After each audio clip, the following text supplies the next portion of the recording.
এরকম কোনো একটা রাজনৈতিক দলের প্রতিষ্ঠা দিবসে এরকম যে করা যায়, এটা আমাদের মানে ভাবনা চিন্তার একেবারে সবকিছুর বাইরে। আর মানে এই ধরনের জিনিস, এবং আমি দেখলাম মঞ্চে লেখা রয়েছে প্রতিষ্ঠাতা দিবস। এই এই এটা তো বহুবার দেখছি, এমনকি সরকারি কোনো অনুষ্ঠানের ব্যানারেও একজনের বদলে অন্যজনের নাম, মানে এরকমও দেখেছি যে একজনের জন্মদিন হচ্ছে আর একটা অন্যজনের নাম মঞ্চের ব্যানারে রয়েছে।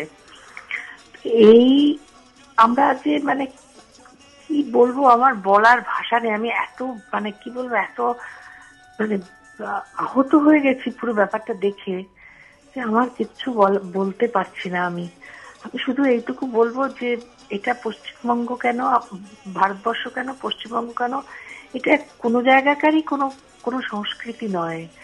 মানুষ এই সংস্কৃতি ফিরিয়ে দেবেন, এইটুকু আমার মানে আস্থা আছে বাঙালির ওপর।